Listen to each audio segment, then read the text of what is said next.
Video's recording. Audio's recording. And now I do a countdown. In 3, 2, 1. Another thing, the cold, crisp taste of Coke is so satisfying, it keeps me from eating something else that might really add those pounds. Coke's a natural. I want to see Scott, and I want to see him tonight.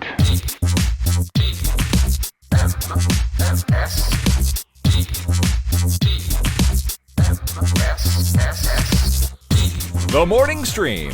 They wouldn't give us any more fish.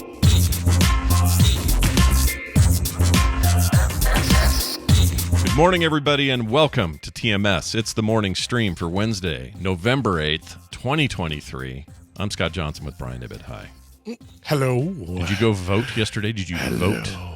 We voted days ago because we do the mail-in ballot. Well, technically we don't even mail it in. Tina works for, she works at offices by the Federal Center in Jefferson County, so we vote by, Tina walks it in and drops it in the box. Voting by proximity. I like that. Yeah. That's cool, because then you don't have some weird problem with some weird drop-off out in the middle of nowhere. You just go right to the source. That's great. Yep. We did the mailing thing too as well, and it was all fine. Mm-hmm. We had no major anything on our ballots here this year for this. Same with us. Yeah, we had one proposition HH, which is maybe the most poorly worded.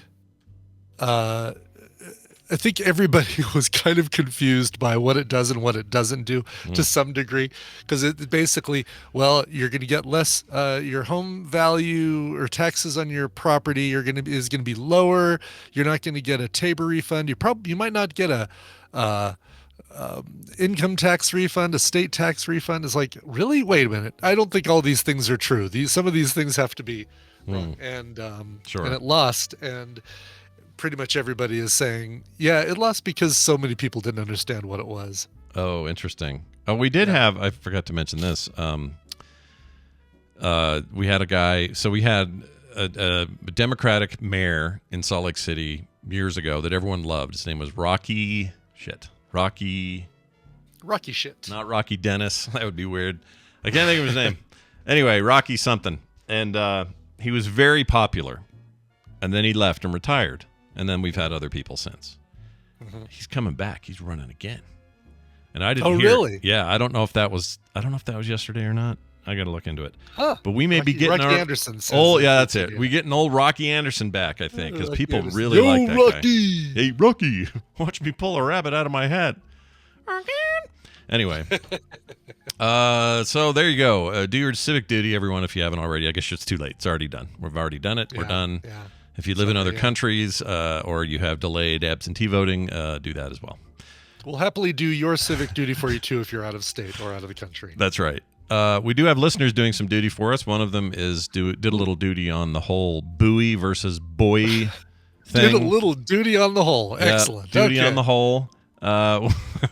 We got a not a correction, but kind of some perspective. I would like to call this call on how to say buoy or buoy or whatever you say. Boy, yeah. What did we decide you say? You say buoy like me. Right? Well, yeah, buoy. I say buoy, but I have a follow-up to the follow-up once we hear the call. Oh, really? Okay, this is exciting then. So here it is, this call. This is Seth from Oklahoma. I want to see Scott. Whoa, hold on, that played wrong. This is Seth from Oklahoma. Just catching up on some old episodes from when I was on vacation. And last Wednesday, you guys were having a discussion about whether it's pronounced buoy or boy. I have a buddy who pronounces it boy, and his reasoning is that you pronounce buoyancy as buoyancy, not buoyancy.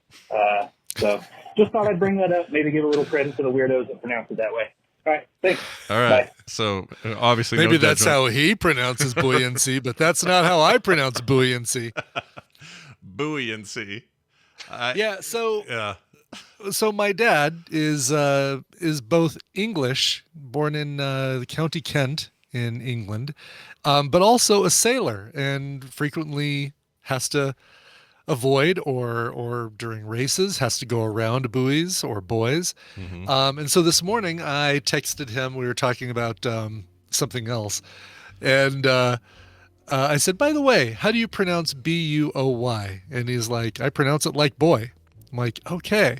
He says, but I know a lot of my American friends pronounce it buoy. I'm like, Yeah, and the argument is, we don't pronounce it. We don't pronounce the word buoyancy, and I actually used buoyancy as an example. Oh. Because I think Claire even used the term buoyancy as an example in her argument. It's a tough argument though, because you don't say, "Oh yeah, I'm going to maintain this.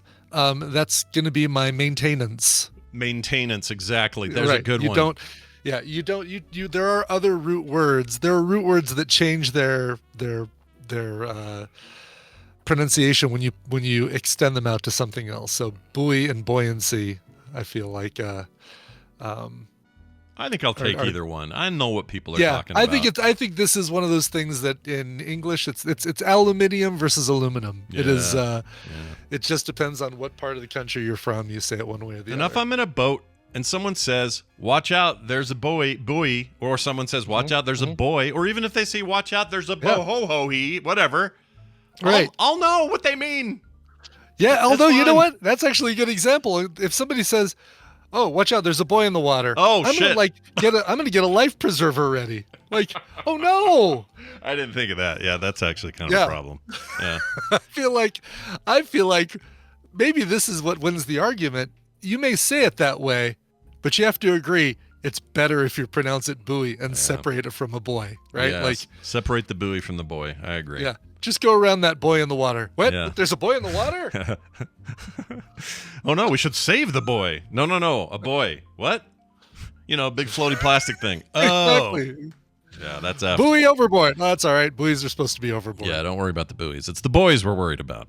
All right, well, there's that. Now, there's also this. The rounding up donations, like when you go through the Taco Bell line and they go, Yes. would you like to donate a thing to March for Dimes Sure. or whatever and round up to $1? You're always like, yeah, that'd be great. No problem. Well, I don't want change. I hate to Flat burst. I hate to burst everyone's bubble, but there might be a reason that's less than great, and here it is. Hey guys, I was listening to TMS 2544 where you were talking about places that are asking you to round up and donate to charity. I just want to let you know, and maybe you mentioned this on the actual air and I missed it, but when you donate that, they aggregate all of those donations and they make the donation to the charity and they get the tax write-off. So basically you are just helping the corporation's bottom line. That's all I had to say. Thanks. Bye. Once again, we got corpo bullshit going on. Man. No kidding. Oh man, we're just giving it to Big Burger is what we're doing. That money. I mean, I wonder. So, like, let's say you gather during a day. I don't know what the numbers would be, but let's say McDonald's got a ton of locations and they do this all the time.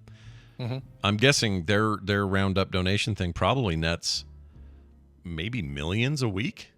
Yeah, it's done in a place like when you go through the drive-thru at McDonald's, their little collection thing for Ronald McDonald House is directly under the drive-through window where you get your change. And so if either you or the person, the minimum wage employee behind the counter are clumsy about getting your change, it automatically goes into the collection box. You don't even get a choice. It falls.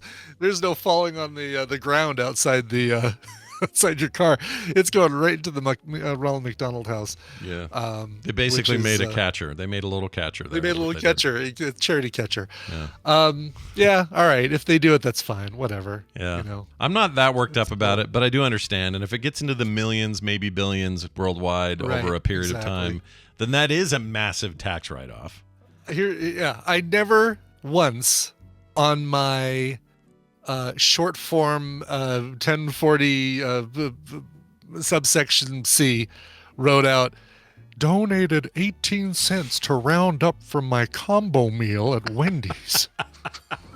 That's it. Okay. This is a perfectly salient point. As much as I don't like greedy corporations, the alternative is for us to all band together and track our roundup donations in the drive up for 42 cents. Exactly. Hold on. How much was my change in? Okay, let me get my pad of paper. Yeah, we're not doing What's that. today's date? Okay. No, we can't do that. Some people do Will that. you sign this? Hats off to Can them. you sign a receipt, please? Thanks.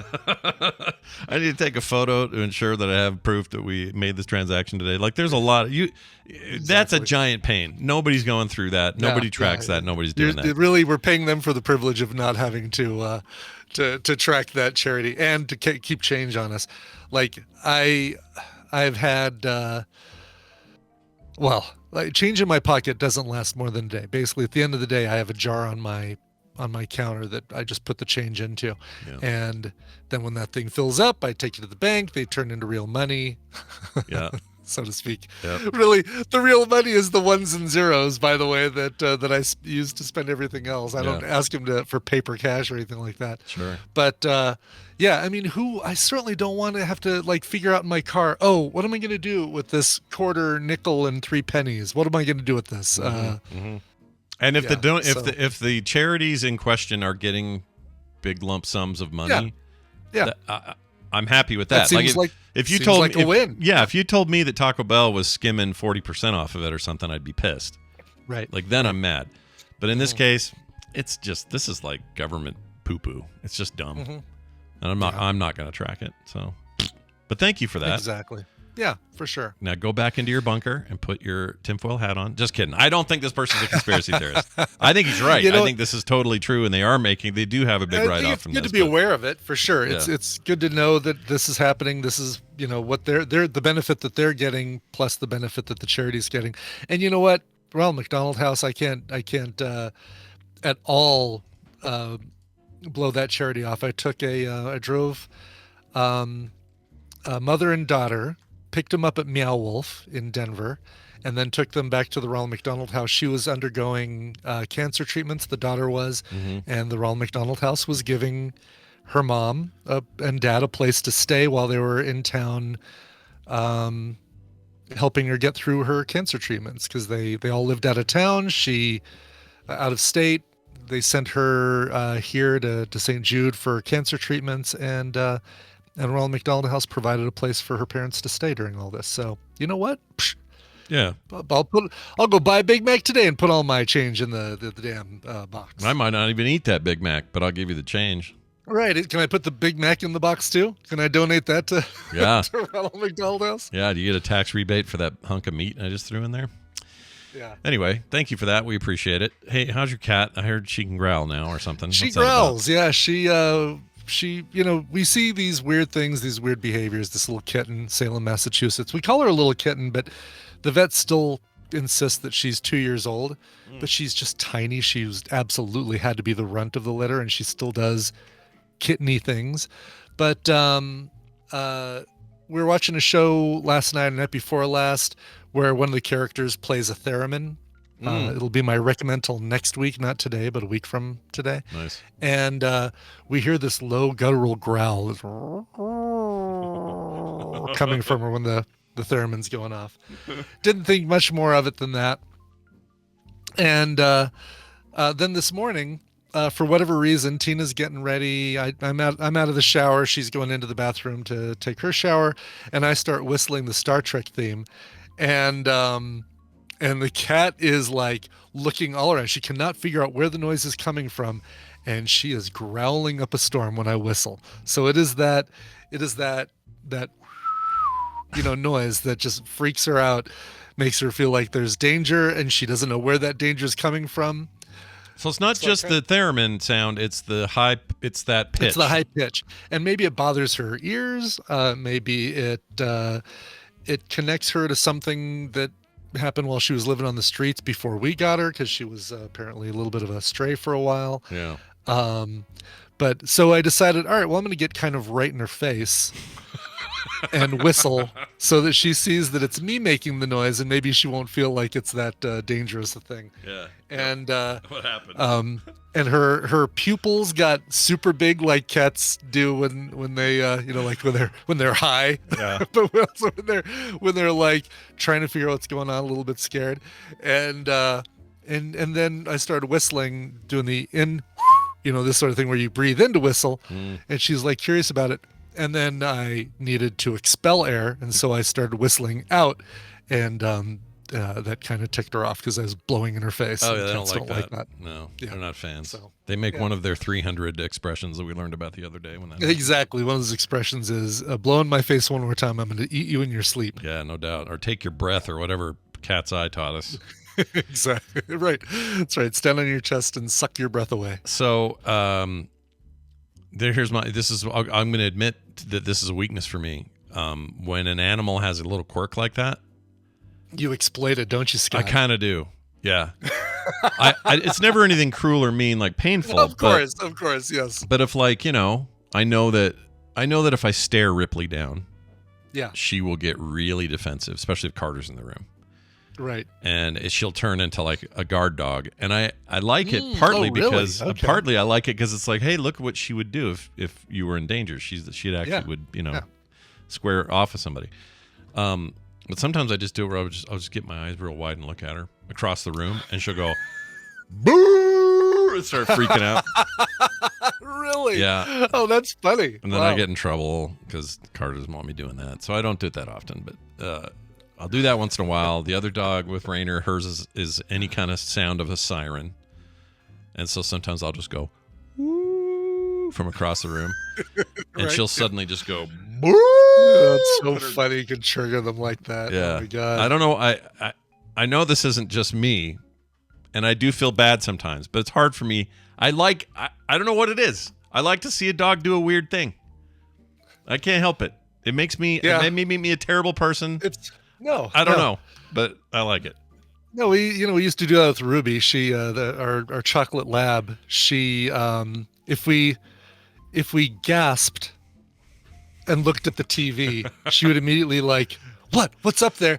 And then she would start spinning around in circles as quickly as she could. Oh crap, dude! And it was the most fun thing to do. See, it's fun. It's fun. It's a good time. Totally we don't know what's going on in their head. And she's like, I don't know what that is, but. Well, neither of us would ever do anything mean to an animal. We're just, it's fun. It's never. Exactly. Quirky little personality stuff. I will whistle less, and I will blow in her face even less than that. There. See? We've come to an agreement. See? Now we've learned two things about my cat, two things she doesn't like. Nope. And I like the growl, though. A growl is a cool cat sound. It is cool, especially the deep, like... Yeah. Because you can't, like the whistling, you can't quite be sure where it's coming from. Oh, it's coming from her. Okay, yeah. All right. It's like that Halloween movie. Hey, look at this. We got this thing to do right here.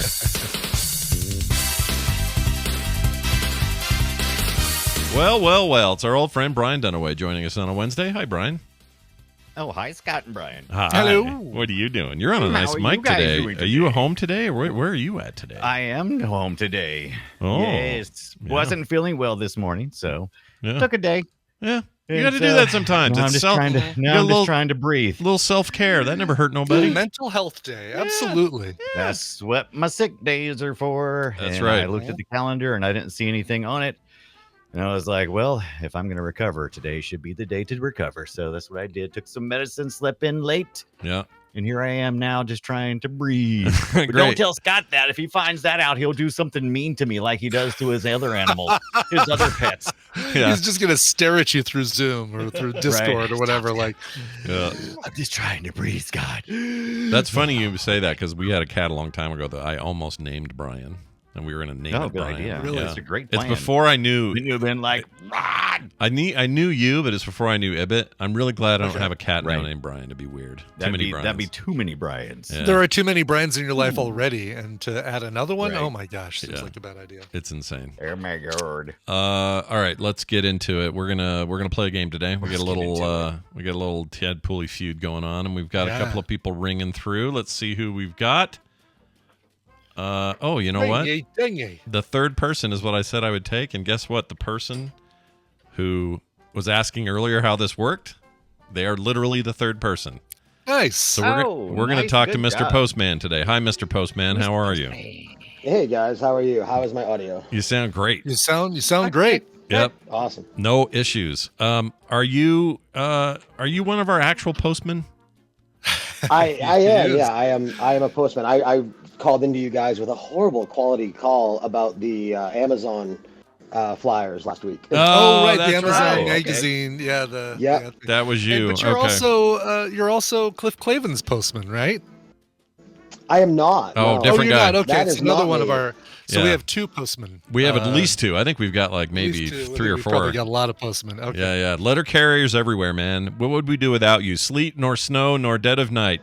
Get out there and stick it right in the That's eye. right. Anyway. Exactly. I can't remember what our other postman there, Cliff Clavin's postman, John Ratzenberger's postman is his avatar name or his. Do you have Discord any? name. Do you have anybody on your route that you would call famous or even semi-famous? So I actually haven't carried in about 10 years. I work in a processing facility. Oh, that's cool. That's way better. Yeah. Way better. Yeah. Yeah. I live in Maine, so there's only like 4 Oh. months out of the year where it's nice to carry. I'm sure. Yeah. No kidding. Okay, that makes I love sense. So Maine. you go. Yeah, Oh, Maine's I know, awesome. So yeah. you're gonna. So you go. What was I gonna say? I forgot. You're the one that, like, if something comes through and it looks a little weird, you might have to report it, right? Like if it smells weird or has some like leaky fluid in it or something. Yeah, exactly. Actually, the machine I work on processes packages. Oh. So that's one thing we look out for, is anything that's damaged or leaking or is Or looks suspicious like in it any way. contains a check. Yeah, or a check. Hold it up to the light, see what you That's can right. see. This looks like it contains a gift card. There might Right. be something wrong with this one. I better put it to the side. No, Yeah. I'm just kidding. Right. I know you'd Oh, never and- do that.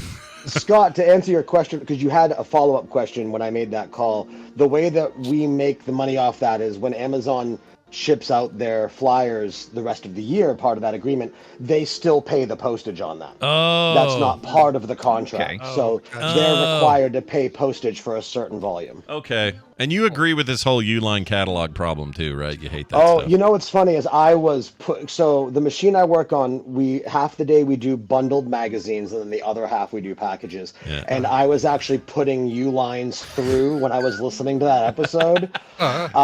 Me personally, like, I don't mind them. I'm one of the gym rats of the Tadpool, so it doesn't Sure. bother me, but the bundles are almost 30 pounds each. Yeah. And people do not like putting U-lines through. Yeah. No, I'm sure they don't. You probably, instead of processing those, you could probably just throw them away and no one would ever notice. No. It's funny because I'm friends with my supervisor, and I told him, I'm like, I think most of the people just throw these away.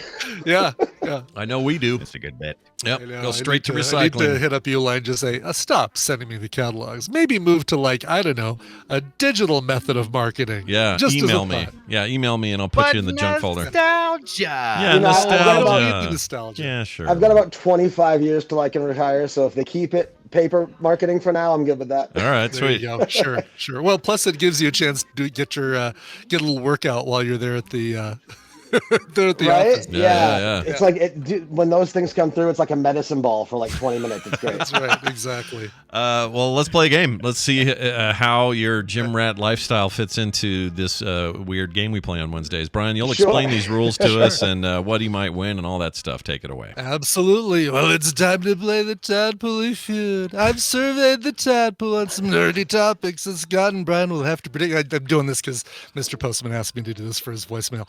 They'll have to predict the answers that they gave us. It's Scott and Brian's job to see how many of those answers they can guess. Mr. Postman, your job is more important than ever. Look at all the people screaming in the chat.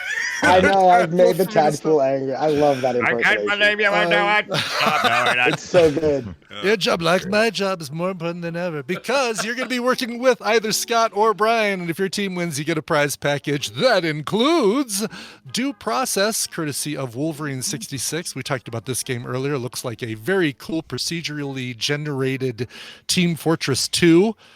Really, really cool. And then from Rickard, a copy of Warhammer End Times Vermintide. That seems like a massive game. When are you going to ever find the time to play both of these games? I don't know, but that's going to be your man. problem if you win. Yeah. They're both great, though. Vermintide in particular, I got a lot of good time out of Vermintide's that game. It's really good. Very cool. Well, you can only win if you play the game. We can only play the game if I start the game. And we're going to start the game right now. Put your hands on your buzzers, gentlemen, and tell me your answer to this. Which fictional pop culture car would you want to own? Scott. Batmobile. The Batmobile. Oh, Show me That's a good one. the Batmobile. Unfortunately, Yeah. we all know it's going to be the DeLorean. Is that your guess? You're saying the DeLorean? Shit. It's going to be the DeLorean. All right, Number show one me the answer old on the the board. DMC-12 DeLorean. Number one answer on the board. Yeah. So back to the Batmobile really quickly. Quite a few people put specific Batmobiles, but a majority of people just put the Batmobile. And so originally I was like breaking it down like, oh, the Tumbler or the 1966 Batmobile.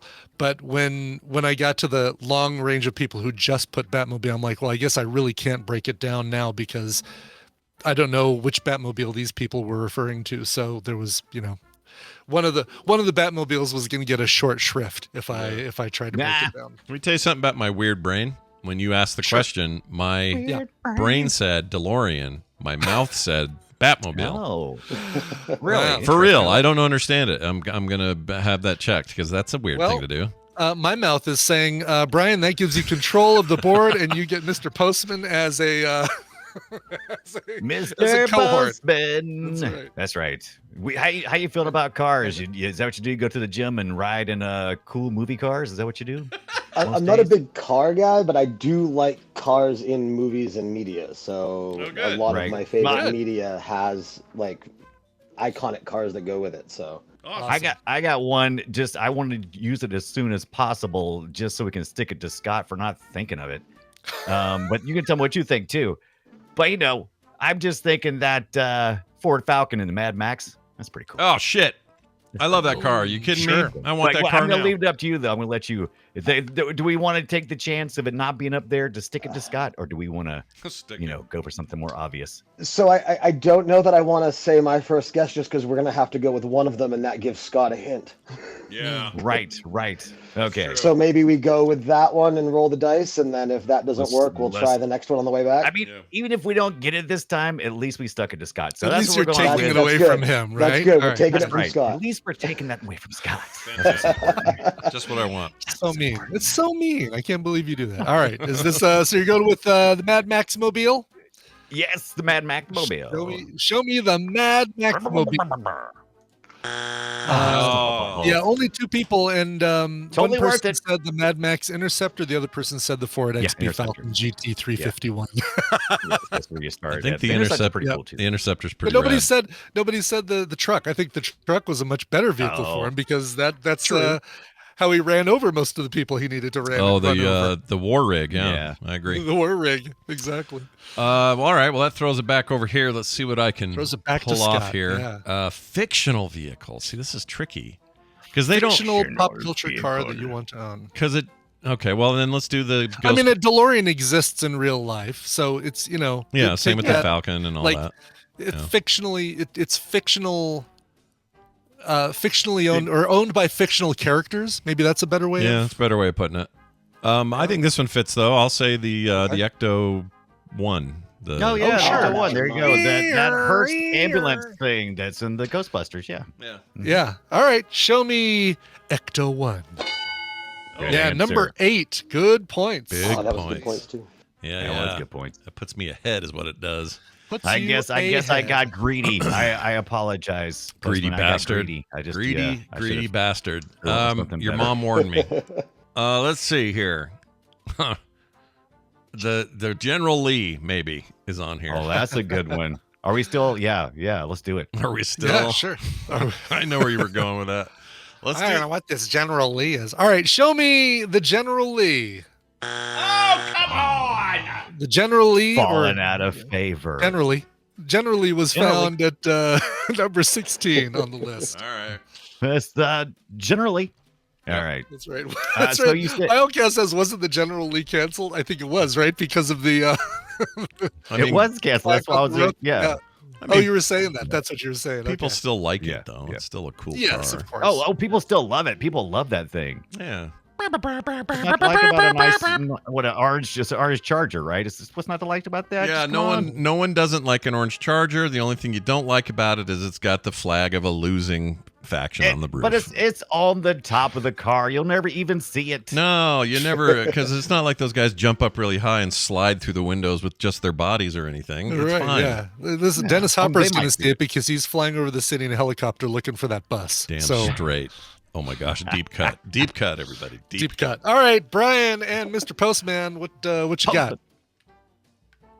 I've got a few, but what you got? You said you had one. I'm thinking, kind of in your back thinking Kit from Knight Rider. Ah, damn it. That's a great one. I would love to do a turbo jump.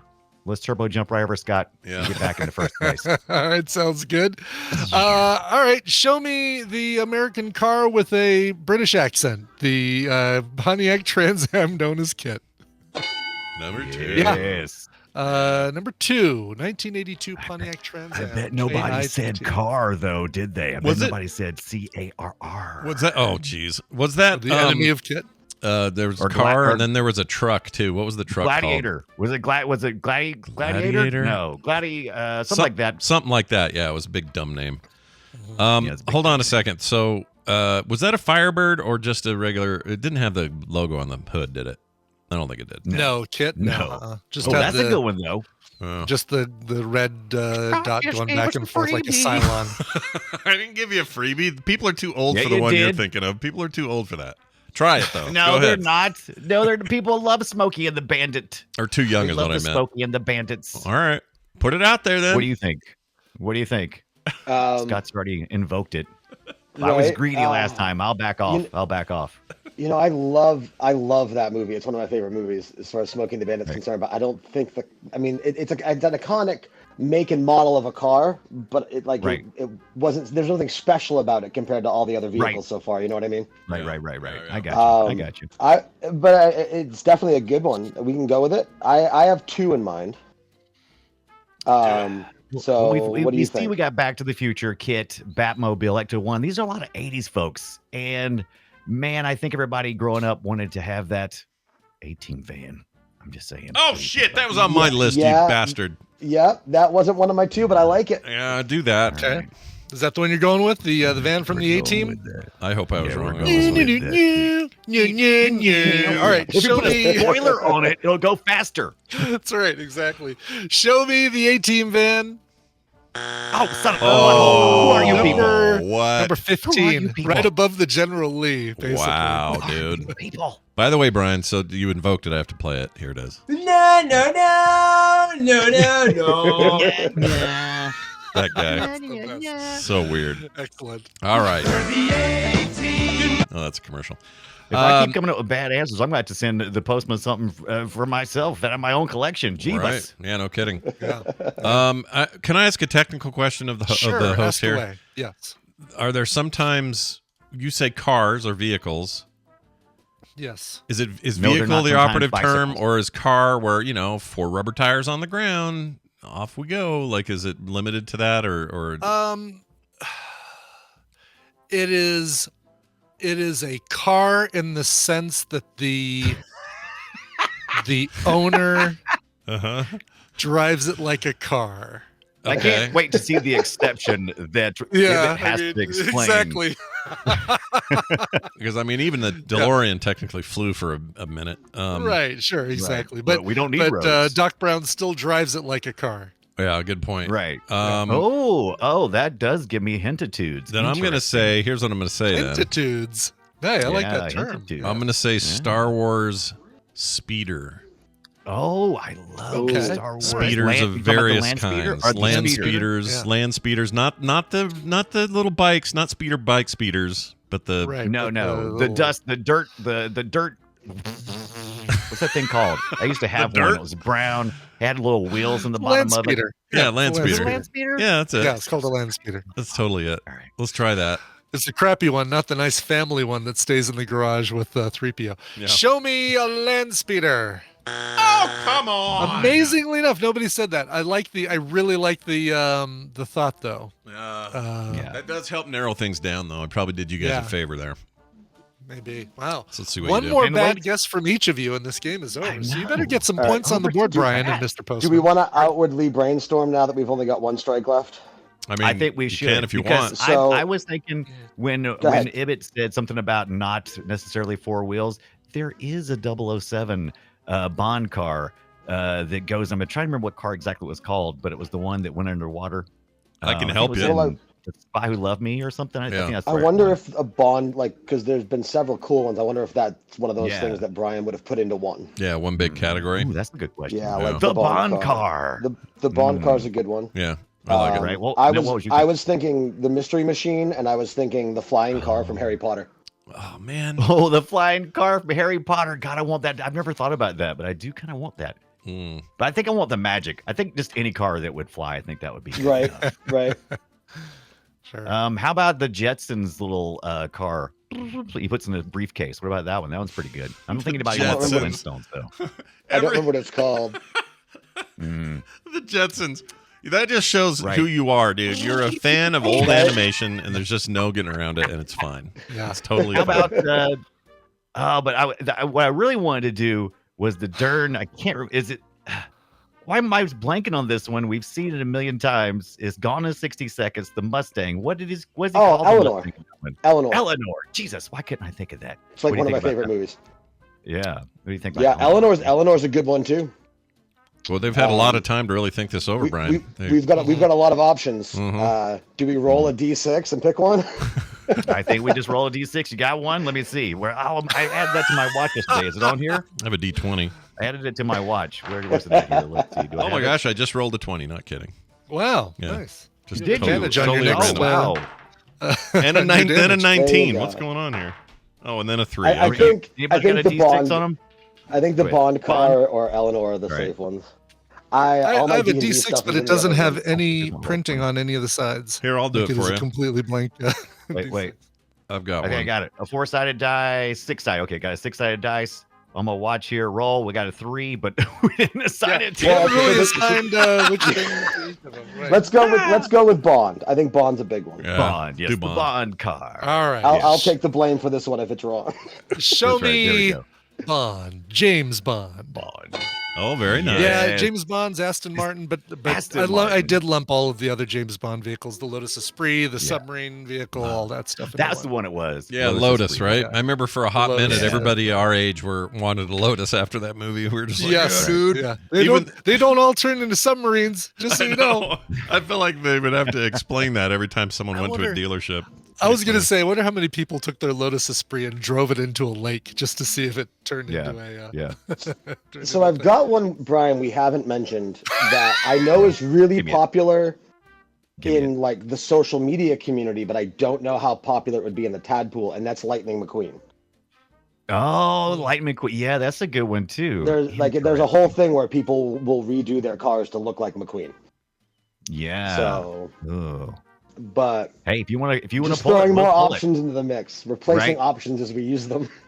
Yeah. Right. And John Wick's car is just another Mustang, right? Is the same year? If you want, I I don't can write remember. all of Eleanor. these answers on this blank cube that I have, and then roll this blank cube. There is one car that I don't know if I want, but I see it driving around town all the time. That's right near here. It's one of those Ford Explorers, and it's all painted up to look like the Jurassic Park thing. Always wanted that. Always wanted that. That's really cool. Yeah, I want to Um, do that with my Jeep. It's really yeah. cool. All right. That's about all All the right, cars I well, can think of. how about you We actually go, let's- use one of those as an answer? Apologies. Oh, sorry. Let's Didn't mean go. to fab. Yeah, we're throwing them on. Let's go with Lightning McQueen yeah, from Lightning Cars. McQueen. Let's do it. All right. All right. Okay. Show me Lightning McQueen from the Cars. No. Oh, wow. Wow. Man. Scott. Wow. 5 answers left on the board, Scott. Currently, you're winning. So You gotta- really, the you only gotta- way you gotta run it. you got to run the Eleanor. board. In other words, Eleanor. for Mr. Postman to win the prizes. And I only have one more strike, so I got to be careful here. You do exactly. Let's Yeah. go with the mystery mobile because I think that was a good Sure. call. We just didn't pick it, so let's do it. Oh, Sure. Did we talk about we didn't. We You didn't did, pick it. yeah. It was the second thing after Bond that you brought up, and that's right. that's really good. All right, show me the mystery machine. Yeah. There you Number go. 7 on the list. Doobie doo. Oh man, I'm gonna get into. I'm in the weeds here. The chat room is saying Herbie a lot. Oh yeah, Oh, Herbie yeah, the Love Herbie. Bug. Everybody used to love the Herbie the Love Bug. Is that modern Herbie or old school Herbie? It's old. It's old either way, man. It's old. Yeah. Yeah, it's getting kind of old now, isn't it? Yeah, she's old now. Oh wow, now I get the What, Lindsay Lohan? Is that who you're Yeah, from the newest iteration of Yeah, Herbie the Love Bug? That was like All right, 05 or something. I Going don't want. with, I don't know Herbie? if I want that. Hold on. Shit. Wait, we should just roll a dice for you. Let's go ahead and choose it. Let's do it. Yeah. Okay, all right. Show me Herbie the Love Bug. Ooh. Oh, look at there. Very Herbie the good. Love All right, Bug. 3 answers left. That was number 9. So you got number 4, number 6, and number 10. Christine. Hermie doesn't like to make toys. Christine. Oh, you'd want to own Christine? I mean, I wouldn't, but it just feels like something people would have said during a time where it was kind of Halloweeny when you put out the questions and they were just like, yeah. If it helps, I asked the questions months ago, not during Halloween. Oh, shit. Okay, so then that's a big old fat no. Run away from it quickly. Maybe don't do that. Maybe I won't be doing My that wife one. is not in the Tadpool, but she's listening live, and she agrees with Brian. Eleanor has to be one of them. Eleanor? Eleanor's got to be up there. All right, let's do Eleanor. I'm going with their gut. Let's do it. Eleanor. All right, show me Eleanor. Oh! Sometimes the gut is wrong. Amazingly, only one person said Eleanor. Really? Yeah. But then they said John Wick's car, right? John Wick's car not on there, but everything else is something that either you guys brought up or that the Tadpool has been yelling at you, literally yelling. Oh, I didn't even think to check them. Damn it! All right, let's look at number 4. Speed Buggy. You're close. You've got the first name right. Number 4 is Mach 5 from Speed Racer. The Speed Racer car. Yep. Okay. Number 6, a couple different versions of this. car. One of which was a Volkswagen Beetle, but a 2006 Chevy Camaro is probably the more ideal. That is Bumblebee. Bumblebee. Okay, if I would have said people drive around all the time. if I would have said a Transformer, would you have given that to me? I probably would have, yeah. I almost did it. Only one on This the board. close. Why not? Yep. This close to saying Transformer. Crap. And then finally, Scott said it. We even made the noise that it makes when it flies away. It doesn't have 4 wheels, but you drive it like a car. Yeah. And that is the Jetsons Oh, flying car. what? I gave you my so God, much shit damn. for that, dude. Fly car. A suitcase Brian car. had the idea. I feel bad. I gave Brian shit for that. Well, here's what that means. Brian, what were some of the others we haven't mentioned on there? Yeah, so going down the list, this is some fun stuff. The Magic School Bus, Baby, the 1967 Chevy Impala from Supernatural, Magnum PI's Ferrari, Inspector Gadget's Gadgetmobile. I'll argue that it's not Magnum's car, though, but go ahead. Oh, that's true, right? Yeah, good point. Speed Buggy, the Canyonero. Love that somebody brought up the Canyonero from The Simpsons. Chitty Chitty Bang Bang, the Jurassic Park Jeep, Penelope Pitstop's car, something AE86 from the Initial D anime. Okay, fine. The Bluesmobile from the Blues Brothers. Love that one. Brown O'Connor's Supra from Fast and the Furious. Cameron Fry's dad's Ferrari from Ferris Bueller's Day Off. Yeah. Somebody said the car from Wayne's World. I think it's just an AMC Gremlin, and nobody really wants that. No. Or was it a Pacer? Maybe it was a Pacer. No, I think it was one of those 2 cars, but let me tell you the 2 cars no one ever wants, Pacer and Gremlin. Exactly. Right. Ever. Carradine's car from Death Race 2000, the Cat Bus from Totoro, the cop car from Demolition Man. Somebody put Dorian. I think they meant DeLorean, or they maybe drive fruit. I don't know. The stinky The double-decker couch. So I don't know what that comes from, but it sounds very familiar. Double-decker Maybe bus was cool, too. the double-decker? Yeah, the night bus. Yeah. was it the Beverly Hillbillies car with it had a couch on it? Yeah, nobody wants that. No, that just had Granny's rocking chair on the top. What kind of gas mileage you think the thing gets? Oh my gosh, 2 to the tank or something. That's I don't right. know. The Green Hornet car. Somebody put the Invisible Wonder Woman car, and I'm sorry, but that is not correct. It was a jet. Yeah, it was a jet. I don't think she didn't have a whole fleet of vehicles that were all invisible. Johnny Cab. Nobody wants Johnny Cab. Let's see. There's Lightning McQueen. Lola, which is Agent Coulson's old car from the MCU. Any Mario Kart. The Ninja Turtle van. The Paddy Wagon from SpongeBob.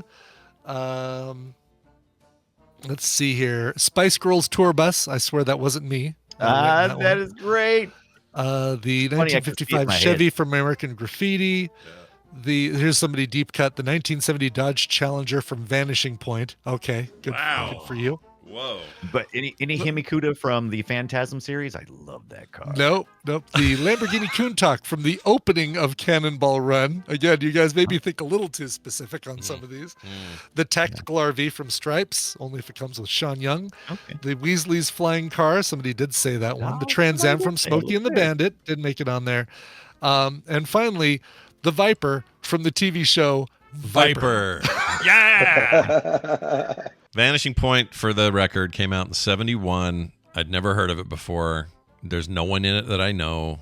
Oh, have you ever seen that? We should watch that. I don't know You what haven't it seen is. Vanishing Point? No. No, Yeah, we've we never should even. totally track that. Well, Cleavon Little, football player. Cleavon Little is. Yeah. He in plays that. a character called Super I am Soul. shocked. I'm Super shocked Soul. nobody said Automan, though. Out of everything they put, no Automan. Well, Automan, look, the bus, the Simpsons bus. no, the No, weird not transforming. Automan. Not Automan. Automan. Yeah. The What's 80s Automan? TV show. Yeah, you never saw Oh, Automan? gotcha. Oh, it's so bad. Gotcha. Okay. Guy would morph into a car. It was real shitty. Yeah, that was really bad. Yeah. No. Yeah, not Glenn Larson's No. best work. You want that? Anyway, well, this is good news and bad news. The bad news is you already heard that, but the good news is I win, and the other bad news is you lose. And but it was a really fun time having you on, and I hope all the packages in Maine are not leaky. All right, that's what I want most of you. Bye now. Hey Dunaway, you got anything going on between now and when we do play retro on Friday? You got Just a lot of play retro homework, man. I'm got my Dreamcast out. I'm gonna play that Spawn arcade game that made it to the Dreamcast. We're doing indie Nice. comics, specifically Image video games that were based on Image Comics games during the 90s. Yeah, which are more than you think, is what I've learned Really? so far. Really? Wow. Okay. Yeah. Oh my God, there's so many Spawn Was games. there a Gen that- 13 game That's a good question. I don't remember a Gen 13 or game. There was- Wildcats? Wildcats, yes. Good. There There's was some Wildcats, Wildcats game. great. Oh, there was always a Great Game Gear, beat 'em like a up. little portable game, right? I think Like so. Game Gear. Might have been on There may have consoles been as one. well. We Can't played. remember. We played the SNES version as Okay. a beat 'em up. It was competent. I It was do good. remember that. Yeah. Yeah. With the guy who wore a bandana on his face and the Yeah, Jim Lee stuff was Jim Lee that stuff. comic. I have a bunch of those comics. I bunch. loved Wildcats. Oh my gosh, I it was did so too. good. Didn't they have it? They had a little shortly lived animated show as well. It was pretty good. Anyway, did, yeah. we'll be talking about that this weekend, and it'll be great. We'll also be having a film sack with Brian. It's just all done away all the time. Yeah. So That's all you ever do. kiss our butts. All right. Bye, butts. I hope he feels better. All right, let's do what? Let's do a break. Let's take a break. Okay. And when we come back from this said break, we will spend a little time with Tom Merritt after all. We're going to call him in Hey. where he's at in Belgium. And he'll I tell can't us wait to ask him if waffles in Belgium are really a thing. Right? I know that. Yeah. That's the only question. Or no, have you seen Jean-Claude Van Damme walking around? We can say, but he even said, "I will tell you all about Belgium" in his text. So let's Nice. hold him to it. Oh, good. Okay. Anyway, Belgium, man. that'll- Belgium. That'll come right after this break with Brian Ibbott's music. What are we doing? Boy, is this an appropriate band name to follow that feud? As a matter of fact, it relates to the last two feuds. This is from the band Time Spent Driving. Wow. Whether it's whatever pop culture vehicle. This is a brand new album they have called Estrangers.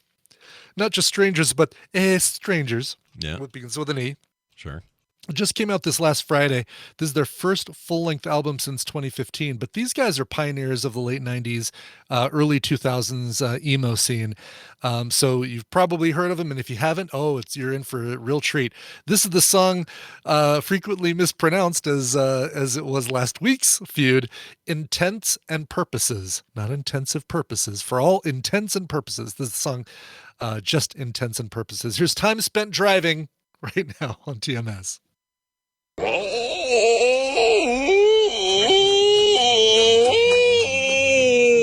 That's not what your mom said.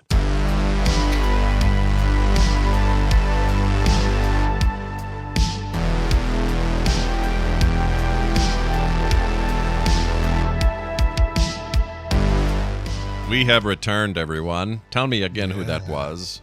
That is the band Time Spent Driving and the new song Intents and Purposes from the new album Mhm. Strangers. Enjoy it all. That sounds all good. fantastic. I did a great week. What was the pseudo-y punk one that we had a day or two ago?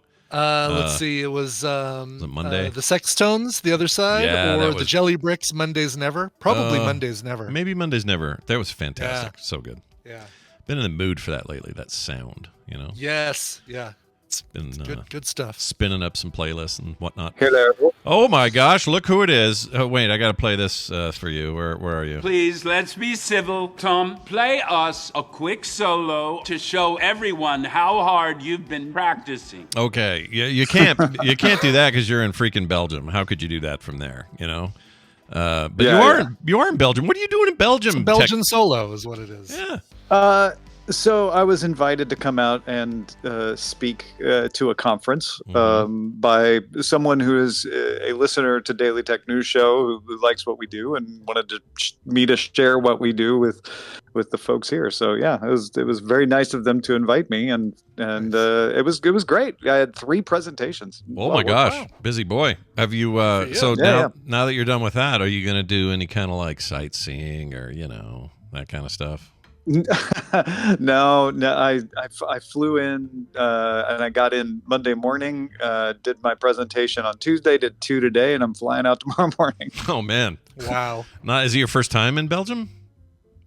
Yeah, I'd never been to Belgium before. And I haven't seen a lot of the country, but what I've seen of Brussels is just gorgeous and delicious. Yeah. How are the waffles? Yeah, we got to know.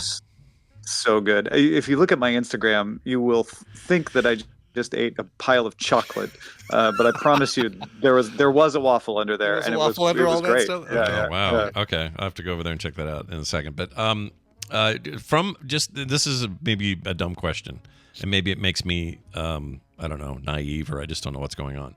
But is there a big burgeoning tech scene in Belgium? I mean, the whole world is, we have tech everywhere. But is Belgium like, whoa, we're exploding right now. We got all kinds of crap going on. Like, what does that look like? Well, you know what's interesting about Brussels is, of course, it is the seat of the European Union Parliament. So a lot of the government regulation comes through Brussels. Obviously, it's complicated how it all actually happens throughout Europe. But yeah, this is where the headquarters of the EU is. So there's a lot of that tech regulation that you hear us talk about, with the Digital Markets Act, the Digital Services Act, and it's happening here. So there's a lot of technology companies paying attention to what's happening to Brussels, as well as technology companies that are located in Brussels as well. Sure. Well, I'm looking at your Instagram now, and now I have new questions. One of my questions is, you're sure that's a waffle in there? That looks like beef there was definitely a waffle under all that chocolate. I swear. And it was good. Like, it was amazing. It was so good. How could it not be good? I look at that thing and know that has to be good. Yeah, that looks amazing. Yeah. Even if there's not a waffle under all that. That looks... But you're probably right of it. But there was, which made it even better. I was also surprised by the culture shock moment of, you have a photo from BlizzCon live La Seraphim concert, and then immediately fresh waffles in Belgium. So you've been a busy boy with your running Jet setter, around. Yeah, you got a lot going on. Yeah. How did that go? By the way, we haven't had a follow up on this. How was your time there? How was BlizzCon? Yeah. BlizzCon was great. I didn't get to see much of it. Sure. So here's there's a lot of personal reasons why we didn't get on the road earlier on Saturday. But we showed up after badge check, and we didn't have our badges. At one point, it looked like we weren't going to get in. I'm going to tell the whole story in my newsletter, but we parked in the parking garage. We came out, and the sign said go that way, but the doors were locked to go that way. So we went the other way, and they're like, you can't go this way. This is where we're unloading. And we said, well, we need to get to badge check. They're like, oh, badge check closed 10 minutes ago. We finally figured out how to go back into the parking garage, out of the parking garage, and get around the convention center. And a big shout out to Alex Albisu, the Jen, and Shane and Matt, and a lady with some glue, because thanks to all of them, Eileen and I were able to get into BlizzCon with our badges. Then we get in line for community night, which was before the Le Seraphim presentation. We stand in line to community night. We know we're not going to make it in for the beginning of community night, but we're just hoping, once people leave, we'll be able to get in. We get to the front of the line and they decide to say, you know what? We're shutting down admission. No one's getting in the rest of the night. And everyone says, well, what if people leave? They're like, too bad. Fire marshal says we can't do this anymore. Everybody leave. So, of course, we did not leave. We just sat there and waited. And then community night ended. And, so a lot of people stayed to see Le Seraphim, but a bunch of people left. And so we were among a group of, I don't know, maybe 100 people who were just standing there going, hey, we'd like to go in. There's people coming out. What are you going to do? And, of course, they changed their mind and said, well, we're going to let 70 of you in. The seats aren't great. These are the sections you have to sit in. Go there. So we go in. They direct us up to these sections. They're obstructed views, like off to the side. Nobody sits in them. Everybody just keeps walking into all the empty seats that are elsewhere, which means there's puzzled people like, why are you traipsing through my row? Why are they doing this to us? In the end, it all worked out. We sat down. We did not miss the beginning of the show. The ladies put on a wonderful show. It was really fun, and we got to see them. So all's well that ends well. And then afterwards, we actually got to walk through the show floor and see what was there. We didn't really have the ability to play anything at that time because they were shutting stuff down, unfortunately. Right. Yeah, because that would have been kind of end of the shutdown time. The thing. Right. Man, that's harrowing. I'm glad you got in. Great though that you did make it through the whole that you got in to see him. Wow, cool. Yeah, at every moment, from parking to getting to the convention center to trying to get into the arena, we were like, maybe this isn't going to happen, but it happened. So all's well that ends. I'm glad because you bought full blown BlizzCon tickets to see them, and if you had not been able to see them, I would have been capital annoyed. That would have been very annoying. Oh, would have been such a. But I guess you know what they don't. Same here. I'm sure they ran into some of this because I know that there's other Le Seraphim fans, or even just K-pop in general fans that showed up just for that, right? And I don't know if BlizzCon thought about that because they're used to just saying, oh, well, you're here for everything else, and you're here on Thursday, and you got your tickets already, and you're already blah, blah, blah. And then Saturday, you hang around and you watch the concert. I don't think they're used to the idea that you bring in a big-time K-pop act, you are going to bring people in who care nothing about everything else you've got going. Right. Not that Tom doesn't care, but, yours is more of a nuanced story. But I know there were other people like that. As far as missing the badge check-in, that's entirely my fault. I did not put that on anyone but myself. We meant to get there earlier. We should have got there earlier. We should have planned better. But everything else after that was just a confluence of weirdness. Yeah. And thanks to the Tadpool, we were able to make it happen. So that's great. That's again, awesome. Huge thanks to those folks. A little bit of MacGyvering going on there. Yeah. Nothing wrong with that. Well, I wish you nothing but a safe travel home, of course. And I guess you'll be home. When will you be home? Tomorrow. You'll be home tomorrow, right? Yes, I will be home tomorrow at like 7 p.m. It's not bad. Yeah. It's better than some nosebleed, horrible middle of the night thing. There's a train strike. That's only 2 days long, apparently, and only covering the point of time that I need to get to the airport. But the weird thing about a train strike in Belgium is that they still run the trains. They just don't run them as often. So I think I'll be okay. Okay. Yeah. This is a soft strike. Yeah, that's not so bad. I wouldn't mind more strikes that were just like, we're just going to kind of make you sweat a little bit. We're not going to quit entirely. Exactly. Well, I hope it's a safe one, and I'm excited to hear when you get back what you learned, what you saw, what you did. I'm sure you implanted some amazing ideas in people's heads there in Belgium. Now they're all going to be podcasters. You watch. It's happening. Yeah, seriously. No, I did.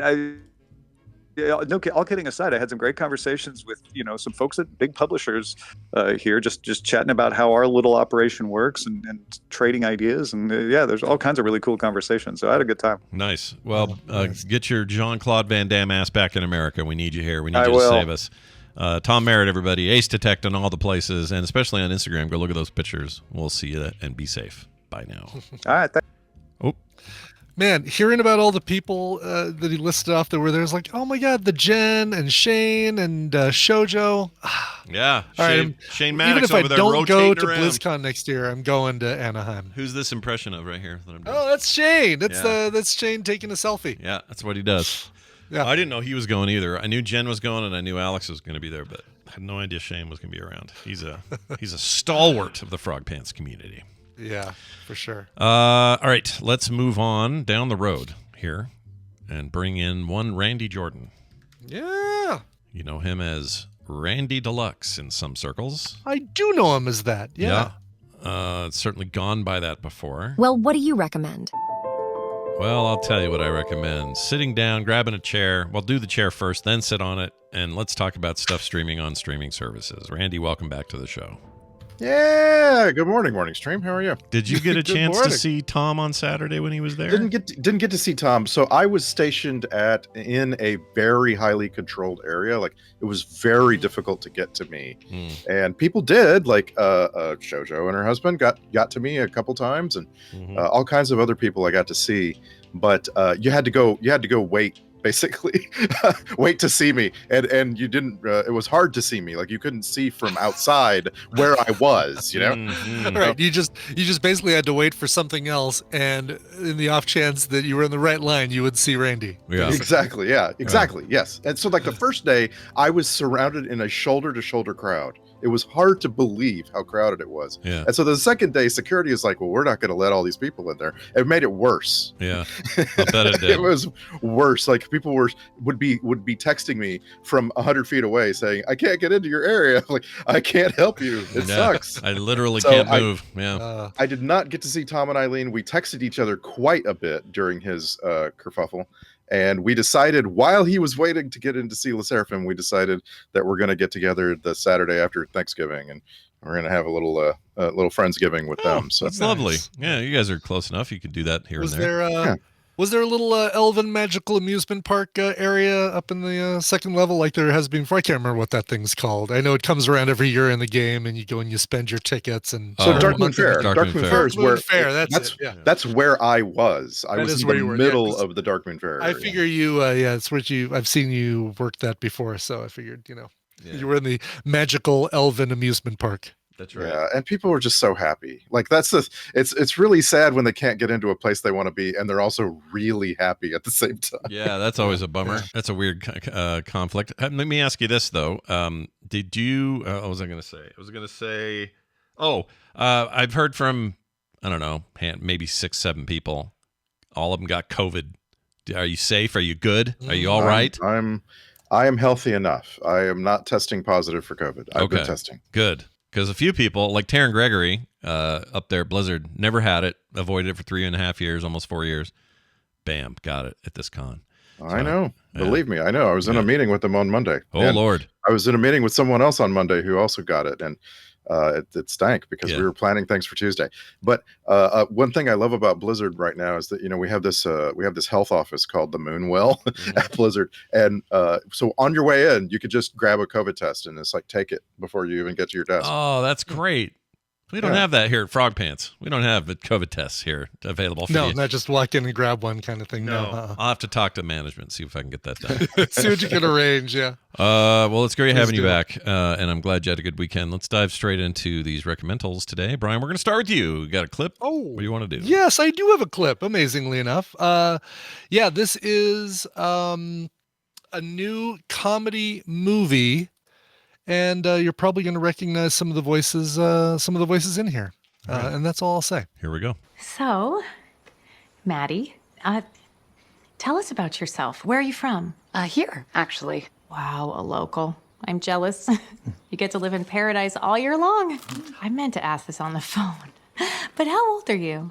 Well, I know you were looking for someone early to mid-20s. I'm slightly older. Right. How old? I just turned 29. Recently? Last year. So you're 29? Last year. And how old are you, like, right now? 1 more year older. So 30? Yeah. 32. May I be frank? I'm assuming that I'm here because you haven't found anyone yet. And the reason you haven't found anyone yet is because young girls are idiots. It's not their fault. They're young. But This is your son we're talking about.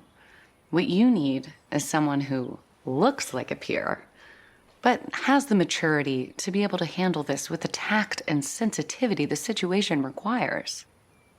She's good. Good. Good answer. Mm-hmm. I hear Ferris Bueller in there a little bit. A little Ferris. There is a little Ferris Bueller. That's exactly right. Yeah, Matthew Broderick. Of course, you're hearing Jennifer Lawrence doing most of the talking there.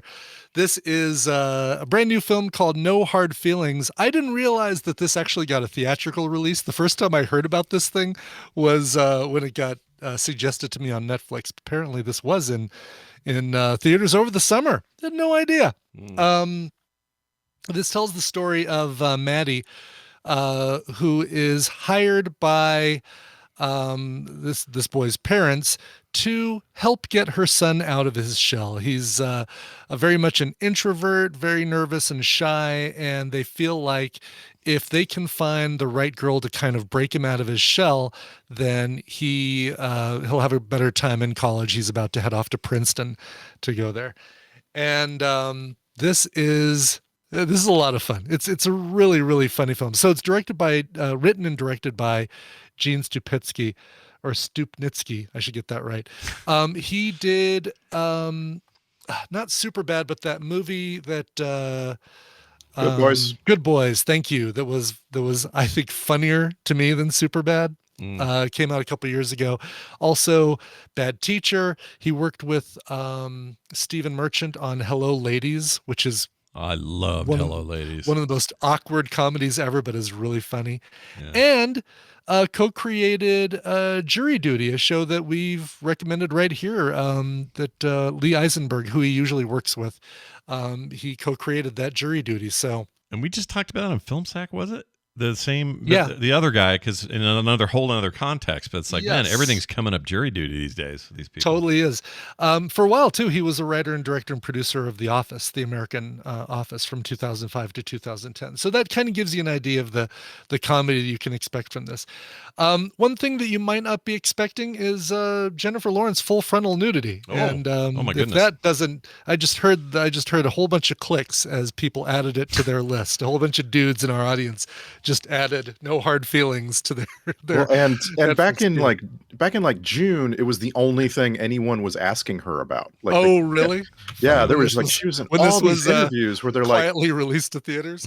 Yeah, where the people like she's on the Late Show and they're like, "Hey, so how'd you get a body double for that?" She's like, "I didn't. This is me." Yeah. That's just good who for I her. am. And she's had a baby and she looks amazing. Yeah. But more than that, I mean, it's a cute film. Listen, when you hear these things like Can't Buy Me Love, kind of similar premise of like the hey, let's secretly date to get this advantage or get this other thing done, it's going to end with the person finding out or the truth getting revealed. There's no hidden tropes here of like, oh, this really surprised me the way it ends. But it is a very sweet, cute rom-com, more on the raunchier side of the rom-com spectrum, but still very, very enjoyable. Matthew Broderick, Natalie Morales, who I personally just don't get to see enough. I think she's fantastic. She was great in that Rob Lowe, The Ringer, not The Ringer, whatever it was called, that Rob Lowe one season hilarious sitcom that I always forget the name of with John Savage. Laura Benanti, who you heard in there, it was really good. It was a lot of fun. No Hard Feelings on Netflix. Nice. There's an actor in that named Eben Moss Bacharach. Yeah. I say his last name. I love this guy. He was in Andor. He's in The Bear. Yeah, he's the brother on The Bear. On The Bear, yeah. I really like that guy. Cousin, yeah. Right? Because he keeps calling him cousin. Yeah. Listen, cousin. Yeah. He's in the new Punisher. That guy is great. He's very compelling. I really like that guy. Yes. And Bear just got renewed for a third season. Woo. Yes, it did. And Kyle Mooney from SNL. He was also on that Hello Ladies with Stephen Merchant as well. It is a great time to rewatch Andor. Man, yeah, it is. It's so when good. Eben Moss Bacharach shows up, it is like the episode where you realize, whoa, this is an epic. This is not just a little series. This is an epic. He's scary in that thing, man. All right, let's get to yours, Randy. We've got a clip all lined up. We should have mentioned at the top of the thing, Nicole's out today. She had an appointment, not here today. That's why we haven't mentioned her. It's not like we haven't. We're not ignoring the fact that she's usually here. Right. Yeah. But Randy, I've got to kind of brush it under the carpet here. Exactly. I've got you this little clip here, but I don't know a thing about it. So tell us what we're looking at. On the most recent episode of Film Sack, we talked about auteurs, right? We talked about filmmakers that kind of cover the writing and directing and often starring in their own films.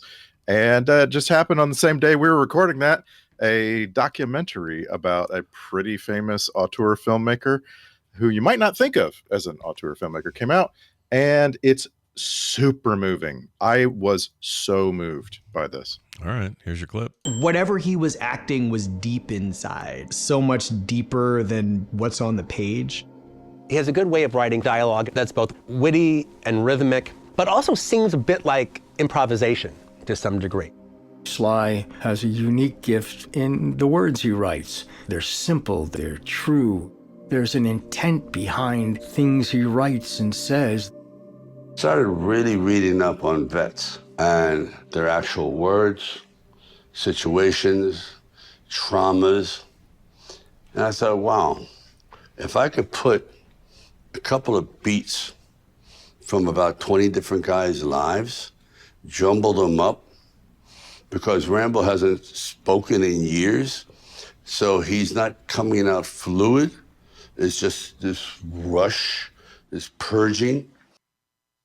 Wow, fascinating. So I almost watched this. You beat me to it by like a day, I think, because this thing is so emotional, and it is ostensibly a documentary about his whole life, but really it's about his mindset and how gets created by his abusive father. And there's a bunch of Frank Stallone Jr. in here too, his brother. Yeah. And what that ends up becoming as a sort of like vector through Sylvester Stallone. Like he is a successful like filmmaker. And you know, like his moment when he goes from being in a bit role in Lords of Flatbush to making Rocky is a really remarkable moment in like film history. But ultimately, looming over it all is this evil man, his dad. And even in the end of this documentary, you get to, the whole thing takes place as he's moving out of his mansion in Hollywood, and he's going to move back to the East Coast, right? So he and his wife that he's had his 3 girls with have, they briefly separated and they reconciled. And now like he's decided that he needs a fresh start. He's moving from coast to coast. Yeah. And even in the end of this, as they're loading stuff onto a moving van and Sly is talking about, you know, fresh start stuff, he's talking about his dad. He's talking about his dad dying and how on his dad's deathbed, he almost apologized, but not really. And it frustrated Sly. And you realize everything is about this man. Like, and it's probably true for most people that you've known, that most everything about them is kind of set in motion by how their parents treated them. Sure. Yeah, I think that's probably true. There was a lot of that in the Schwarzenegger documentary as well, which brings me to my question. Does he return the favor? Because in that one, he came and did some talking about Arnold. Did Arnold come talking here a little bit? Yes. Tons of people like Arnold Schwarzenegger. And you heard in that clip, Quentin Tarantino was in that clip. Like I say, his brother talks a lot because, again, it's about their growing up. And then, like, there's just a series of happy accidents for Sylvester Stallone, you know? Like Schwarzenegger actually says, you can't name another person who invented 3 franchises. You know, like it's like it's really hard to invent a franchise, much less to pull off 3. And so like there's all of these things that you might be surprised to find out, you know, came along the way that helped him, you know, express himself. Talia Shire is in this thing, and oh really? Oh, cool. She's so moving. Like just I just want to go back and like listen to her. I want to go back and listen to her talk about her experience meeting him. She kind of got cast at the last minute in his, you know, in Rocky, and how, you know, how they work together and so on. Dude, this is one of the best documentaries, and it's for film lovers. You know, it's for people like us who watch a lot of movies. Is it? So one of the things I liked about the Arnold one, which was just called Arnold, I think. right? Yeah, yeah. One of the things I liked about it, it did not shy away from problems, like issues in his life. Like it didn't. It wasn't just all navel gazing. Gloss over the scandal. Yeah. And they drove straight into it, which I really liked. Do we get similar stuff here? Yes, because Sly wants to take blame for the things that he has done wrong, and he doesn't want to put it on his father. He wants his father to take blame for what his father did wrong, right? Yeah. And there's a point in his life where he says, now I'm a man, I'm making my decisions, I'm the one who gets the credit for the good stuff and the blame for the bad stuff. And after that point, I'll bet you didn't know this. After that point, his dad tried to start writing Rocky movies.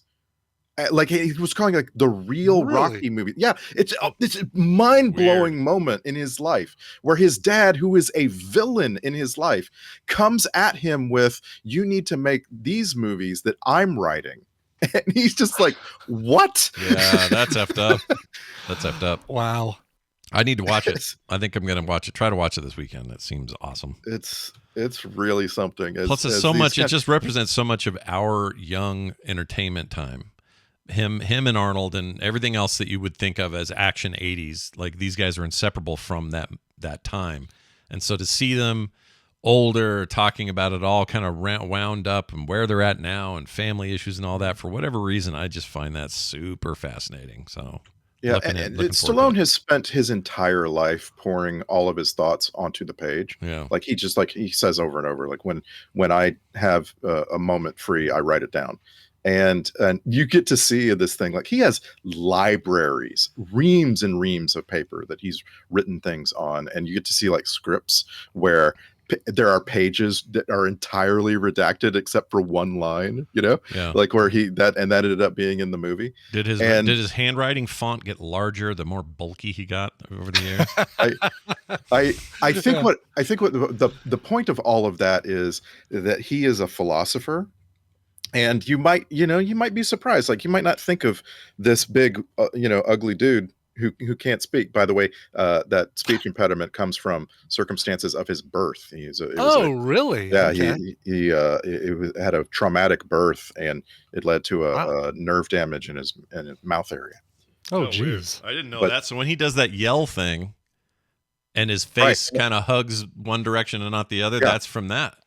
Yeah, and he learned, like, he made characters that he could emphasize that through. Right. Interesting. Clever. Yeah. Wow. But he's a philosopher. There's a ton of his thoughts about how you treat people, how you work, and so on. There's like there's a little bit of like a deep work. I don't know if you've heard of that book, but there's some of that in here where you could just tell the guy he's in his head. He thinks all the time, and he writes stuff down. And he's a great subject for this. Like, I'm surprised it took this long to have this level of documentary. Yeah, I'm excited. All right, that's Sly. That's up on Netflix and available now. And while you're at it, watch the Arnold one. It's very good too.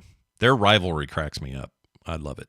Those two. Yeah, they really have grown fond of each other in their. Oh, they love each other now, but back in the day, they freaking hated each other. I mean, they say as much in the Arnold one. I don't know how much more they get into it in this one, but it's very, very good stuff. Go check it out. All right, mine is a movie. I didn't do a documentary this week. Mind blowing. What? I know. It's a new movie too, and it just aired on Prime. I don't think it got a theatrical.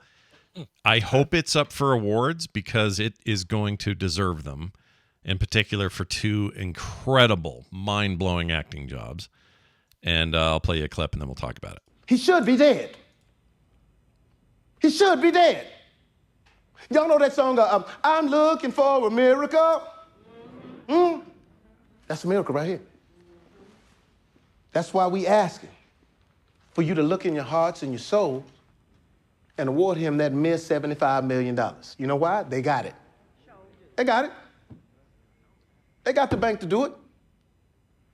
But they know they big, trying to step on the small man. And then you say, well, why $75 million, Willie Gary? I'm gonna tell you why. Because we have the evidence. The evidence will prove that there was negligence. Because No Good Clovis had one thing going good for him at that time. even though he was drunk, tank, tore up from the floor up, depressed and suicidal, my no-good client Clovis Tubbs had him a green light. All right. If that sounds compelling at all, it's because Jamie Foxx is insane in the movie The Burial. He's so good in this. Not since maybe Ray. I don't know what else to compare it to. Yeah. It's his really. I think it's his best work. It's so good and so compelling and so electric. It's inspired by true events. It's called The Burial. It is about a lawyer who helps a funeral home director who's got a bunch of funeral homes in Mississippi, southern Mississippi, save his family business from getting screwed by a Canadian billionaire. And there's a whole story about why they entered into a deal in the first place and how the deal broke apart and all of this. He plays the lawyer,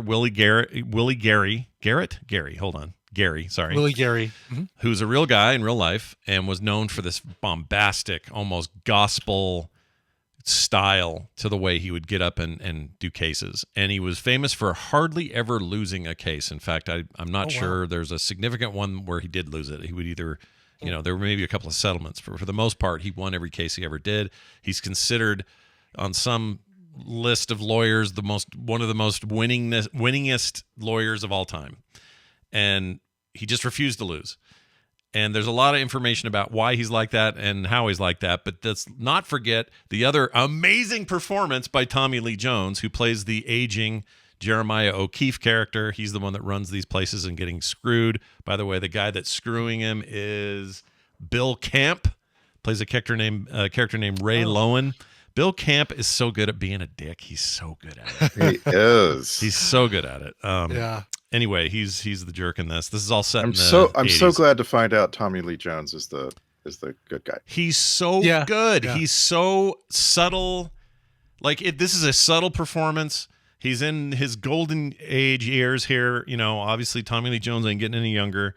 Sure. He puts in it could have been phoning it in for him. It really could have. He was so good. And I think a big part of why everyone's shining so bright in this thing is the director Maggie Betts, a female director making a courtroom drama about a bunch of dudes. There's something about that I can feel in this.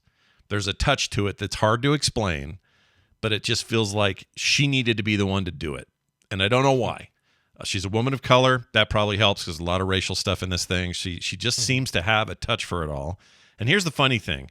This is the most family-friendly thing I've seen in years, even though it's technically rated R for maybe 4 or 5 uses of the F-bomb. Okay. So when you go into this, if you're okay with letting explaining to your kids, your younger kids, hey, it's okay once in a while you hear an F-bomb, I think this would be a great movie for you to watch. It's inspirational. It's aspirational. It is believable. It doesn't feel like foam and fluff. It has a crazy good soundtrack. I was shocked by this movie. I couldn't believe how much I liked it. And if Jamie Foxx doesn't win, or at least gets nominated, and we're all sad he didn't win at the end of the year, we are doing it wrong. He's so good in this. Unbelievably good in this. It's misleading. The poster, because when I saw this, I thought, it's a comedy with Tommy Lee Jones. It looks like Jamie a Foxx. comedy poster. It's a terrible poster. It's a terrible It poster. is a terrible poster. I don't know whose So, decision that was. It's bad. You're not wrong to notice that. So it's based on a New Yorker article that was written by Jonathan Herr way back, 25 years ago. And Jonathan Herr is a a white guy. he wrote a movie that John Travolta was in a long time ago. But anyway, when you have a popular New Yorker article, right? There's art that comes along with it. And I wish they had made this poster look more like that. Yeah. No, I agree. I completely agree. It looks like a comedy. It looks like sassy black man hanging out Almost with an like- aging white man who doesn't understand the cool Exactly. black guy. There's something about it. It's just wrong-headed. Buddy legal comedy that normally I would just kind of brush past and say, okay, well, not going to watch that. But hearing what it really is, it sounds like, all right, this does sound really good. Yeah, and it's 100% a drama, no doubt about it. There's a couple of funny things. One guy I want to mention is, I don't know how to say his name, Mahama Mahamadou Athi. Yeah, you guys know Mamadou this guy. Athi. Dude, like a year ago or maybe even more, I recommended this thing called Archive 81 on Netflix. This is a horror series about a dude who finds a portal in his apartment building. Yeah. That thing is so good, and he was absolutely amazing in it. Yeah, and he's very good in this. Like, cool. Very cool. He deserves to just keep getting great jobs and doing amazing work. He's so good in it. Also, Alan Ruck, fresh off of Succession. Cameron from Ferris Bueller. Fry. Again, we second mention this episode. Keep bringing up Ferris Bueller today, but he's also amazing in this, and he plays kind of a pud, but a pud with a lesson to learn, and he learns it, and it's genuine, and it's a study in, like, sometimes we're not being overtly racist. Sometimes we have old shit in us that's hard to shake, like just old ideas or things our parents told us, or, you may have my wife's grandfather was a KKK regional manager or something, some kind of like head of something for the KKK. And look, here we are 1.5 generations later, and she's nothing like that man, right? But you have these things in your past, they're hard to run away from. The Sly thing and his dad's a kind of a good comparison too. And this movie knows how to deal with that and how to confront those kinds of issues in a time where this, things were still, they were still not perfect, but it was the 80s and things were still weird. This guy, by the way, Willie Gary's still around and he even makes a cameo in the movie. And I can't recommend it enough. I absolutely loved it. And it really is on the shoulder of three things. The writing and directing is just perfect for what it is. Jamie Foxx is insanely good, worth the ticket price, which is just subscribe to Prime. And Tommy Lee Jones still got it, man. That dude. So I'm trying to ask a question without you giving away anything. Does this movie sort of end with hopefulness? Oh yeah, hell yeah. Okay, good. Not only that, the whole movie kind of leans hopeful. Like it's in the wrong hands, this is maybe saccharine. And they don't handle it right. This movie somehow manages to keep its feet on the ground and be realistic about what's at stake and what's going on and where people's strengths and weaknesses are and all that other stuff. But it heads true north when it comes to, like, well, what is the right thing to do here? And they do it with a couple of exceptions, and they're all buttholes like Bill Camp. But it's so well handled, and I don't even know what to compare it to. I absolutely loved it. Y'all should see it. The Burial. Cool. Yeah, right? I realize that Amazon Prime. I realize there's no way to really ask about the overall tone without kind of spoiling something, right? Like, like we heard that Michael Mann is making a Chicago mafia movie, and you're like, well, I know how that's gonna go. That's not gonna be ending with heroes riding off into sunsets. It's Michael Mann, right? Yeah, no, exactly. Like, you don't expect that out of him. I don't expect Scorsese to give me a light, puffy ending to anything. Like, that's all true. I don't know if this is like that. I don't know what else this director has done. I didn't really look up her resume, but now I kind of want to see what else is up, because I was floored.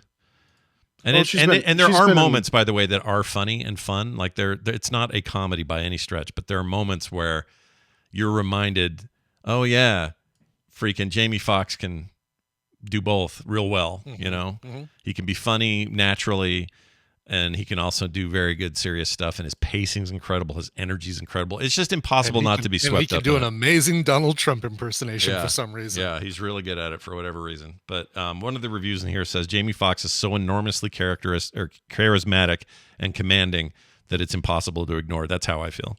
It's just really something, and I hope he's up for. I don't know if it will. If it didn't get a theatrical release, I don't think they get to be Oscar noms. Maybe it has to be Emmys, but. He deserves usually it. if there's a chance, they'll go and have a limited run in like New York and Los Angeles only near the end of the year, just to get nominated. Yeah. Oh, I should also mention venerable, been around forever, Pamela Reed actress. She's been in a million things. You've seen her since we were kids. She plays the wife of Tommy Lee Jones in this, and it's a small, subtle, but wonderful little role. She's so good. Anyway, I really like it. It ended up being one of my favorite movies of 2023. Like, right up there. Top 3, probably. Might even be number 1. I don't know if I've seen anything to beat it yet this year. This year's been good, but I can't think of anything where I went, oh, yeah, that's better than this. This might be my favorite movie of the year. Anyway, that's it. Brian put all these up on quicktms.li, so you can find them there for your perusal and convenience. Randy, what are we doing this weekend on Film Sack? Slackers. Oh, yeah, dude. Slackers. It's with Richard Linklater's big first real thing. That's right. Yeah.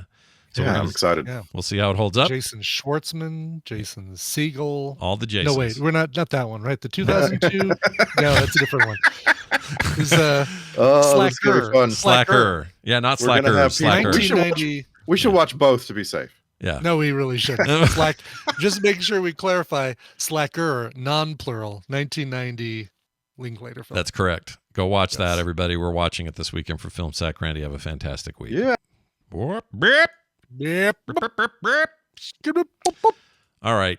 That is going to do it for today's show. A couple of quick things. Chuck, Chuck, Amy's husband, Chuck. Yes. Amy's person, as Amy's he calls person. himself in Discord. Yeah. Yes. He sent us a thing. I'm going to play it. Here it is. Let's hear about it. Here you go. Hey, Snickerdoodle and Bonbon. You were talking a little while ago about restaurants and how they handle loud children. And I used to own a cafe in Rock Hill, South Carolina called Cups Cafe. And on our menu, it said, please take all crying and restless children out to the patio where they may catch their breath, which people with and without children both loved.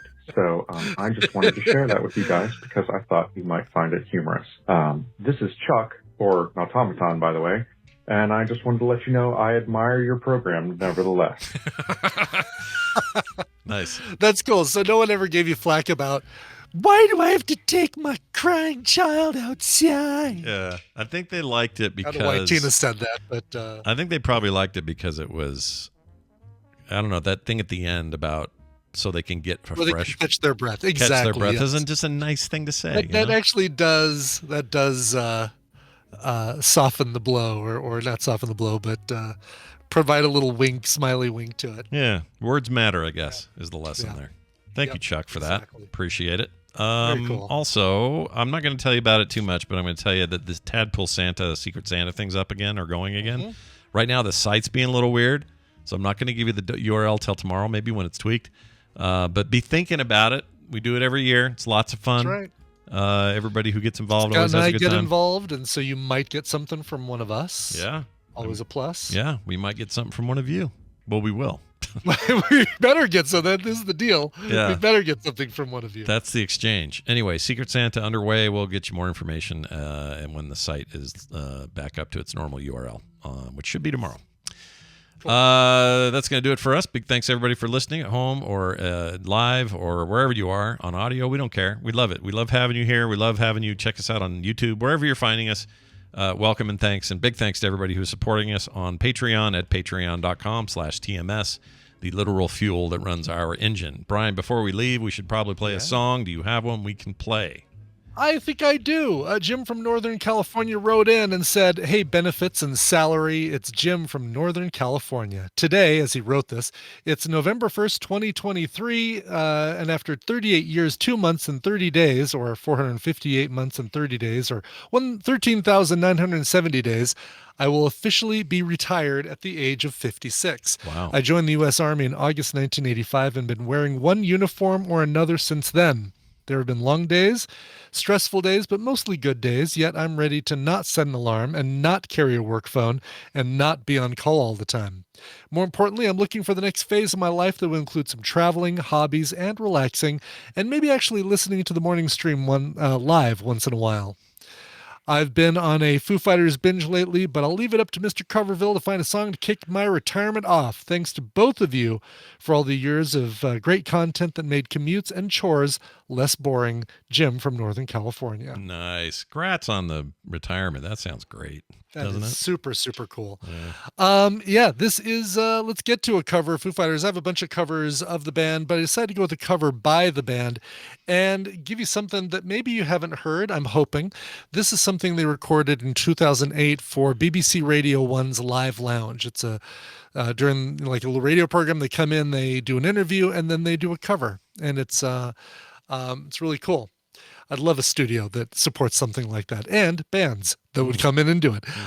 Here are Foo Fighters and their cover of a song by Arcade Fire that seems to go along with your goals of travel and hobbies and relaxing. It's called Keep the Car Running. Here are Foo Fighters. Nice. And here's a little bonus for your retirement. I will retire him just like I will retire you.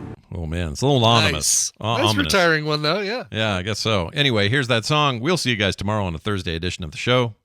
Bye. Get more at frogpants.com. Your packlet, it is broken. Well, that's true.